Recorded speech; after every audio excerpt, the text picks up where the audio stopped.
অসাধারণ ভিউ, মানে এত সময়ের কষ্ট সমস্ত চলে গেছে।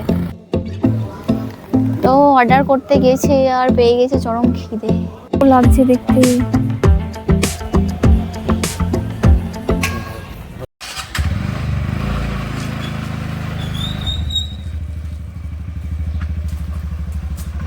গল্পের শুরুটা আবার এখান থেকেই শুরু করলাম, যেখান থেকে গাড়ি নিয়েছিলাম। তো এনজিপি থেকে আমরা বেরিয়ে পড়েছি।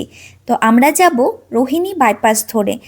আরও 3টি রাস্তা আছে, NH55 অর নিউ নেম যেটার NH110, অথবা পাংখাবাড়ি রোড বা মিরিক রোড দিয়েও তোমরা যেতে পারো। মিরিক রোড দিয়ে আমরা ফিরেছি, তো সেই সমস্ত ভিডিও নিয়ে পরবর্তীতে আসবো।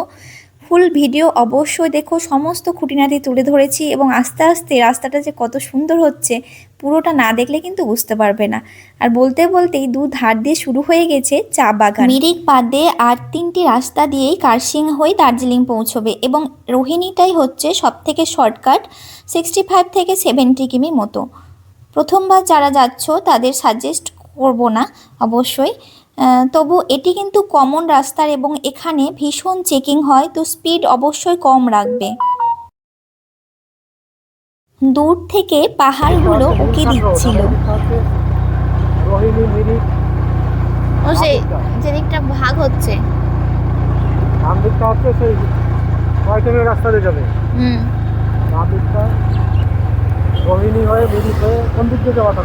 সোজা যে রাস্তাটি বেরিয়ে গেল সেই দিক দিয়ে গেলেও তোমরা দার্জিলিং যেতে পারবে এবং চলে যাবে টয় ট্রেনের পাশ দিয়ে, অর্থাৎ NH55 দিয়ে।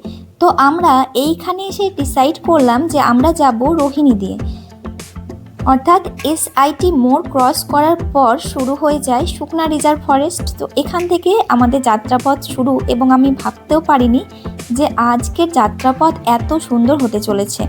তো আর্মি ক্যাম্প আছে একটি অনেক বড়, তো সেখানে ভিডিও অ্যালাউ নেই, তো সেগুলো করিনি। আর আমরা চলে এসেছি রোহিণী মোড়, DSP ট্রাফিক অফিস শিমুল বাড়ির কাছে।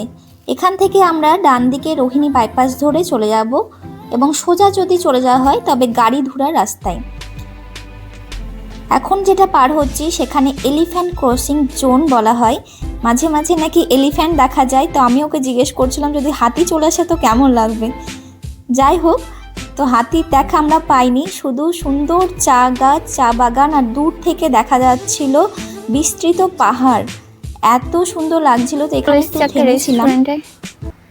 ভিউ দেখতে দেখতে খাওয়ার কথা মনেই পড়েনি, চরম খিদে পেয়েছে।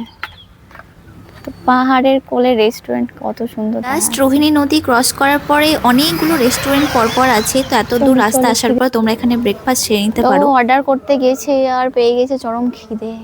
এত সুন্দর রেস্টুরেন্ট, আগের বার তো কিচ্ছু খেতে পাইনি কারণ বমি করতে করতে ওআরএস খেতে খেতে অবস্থা খারাপ ছিল। আসছে রুটি সবজি হবে, পুরি হবে।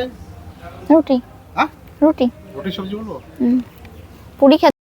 তো চলে এসছে গরম গরম রুটি, এখানে দিয়েছে ঘুগনি, আলু ভাজা, কারি পাতা দিয়ে আলু ভাজা। তাই কত উপরে এসেছি। রোহিণী এবং পাংখাবাড়ি রাস্তাটি দুটি কিন্তু শর্টেস্ট রাস্তা, কিন্তু এই দুটির মধ্যে পাংখাবাড়ি রাস্তা বেশি খাড়া। এবং তোমরা যদি NH55 দিয়ে যাও তবে রাস্তার পাশাপাশি দেখতে পাবে টয় ট্রেন, কিন্তু এদিক দিয়ে গেলে যে সৌন্দর্য চা বাগান সেটা কিন্তু ওই দিকে নেই।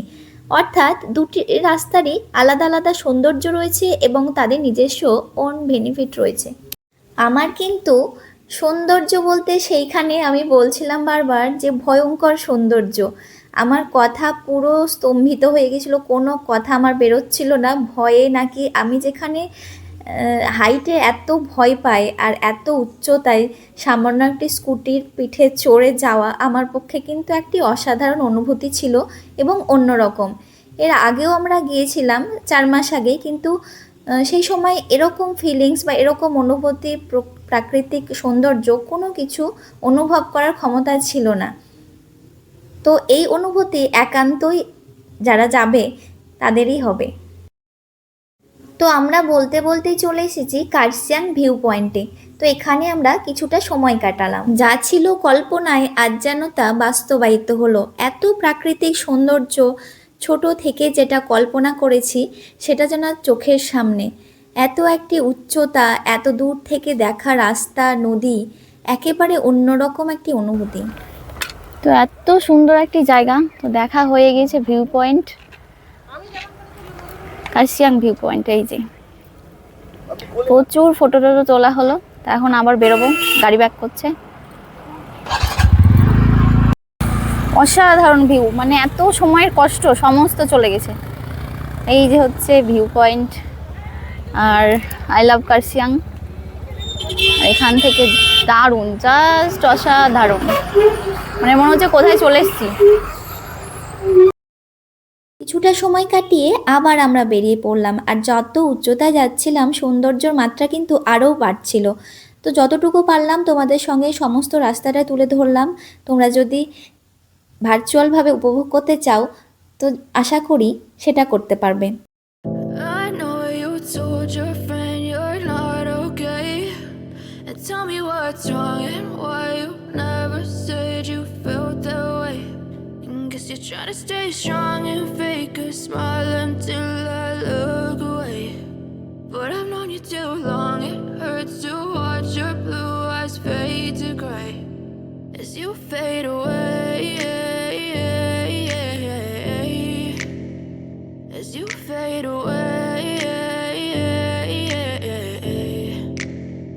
Yeah, I'm about to fade away. Cause every time I wake up I feel like it's Monday. Something's going wrong with all the chemicals up in my brain. All of a sudden I don't look at anything the same way. Gotta build up of my thoughts sitting in an ashtray. I'm sorry that I'm so inconvenient, okay.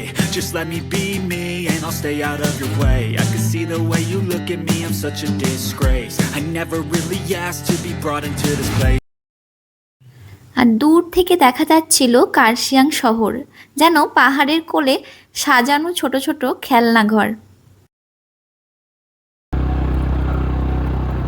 Kurseong শহর দেখা যাচ্ছে। 0.8 উঠবে। এটা ওই বিশাল রোডটা সামনে তো। Handle ধরো। আইনটা ধরে যাবে। আমি মোবাইল স্ট্যান্ডে আছে, আমি তাকাচ্ছি না কেউ দিকে, অন করা আছে তাই। আমি তো সামনের দিকে তাকাচ্ছি, পরে ফোনে দেখবো আমি।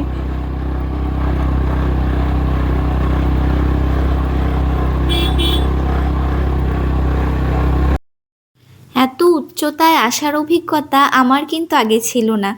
তো এর আগেও এসেছিলাম কিছুদিন আগেই, তো বাইকার, তো এত অসুস্থ ছিলাম তখন আর দেখার কোনো রকম মানে বুঝতেই চলে পারিনি এসেছি আমরা কি কার্শিয়াং দেখেছি কিনা। স্টেশন। এত সময় আমার ভয়ে মুখ বন্ধ ছিল, এখন শহরের মধ্যে এসে একটু মুখটা খুলেছে। তো এটা হচ্ছে কার্শিয়াং স্টেশন। ওই টয় ট্রেনের পাশ দিয়ে এই রোডটা এতটা খাড়াই হতো না, আমরা কার্শিয়াং এর রোড দিয়ে এসেছি। এখন শহরতলিতে চলে এসেছি।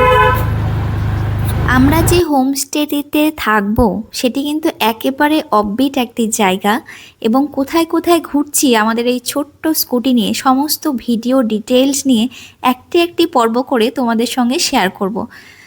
তোমরা সবাই ভালো থেকো, সুস্থ থেকো, দেখা হচ্ছে তোমাদের সঙ্গে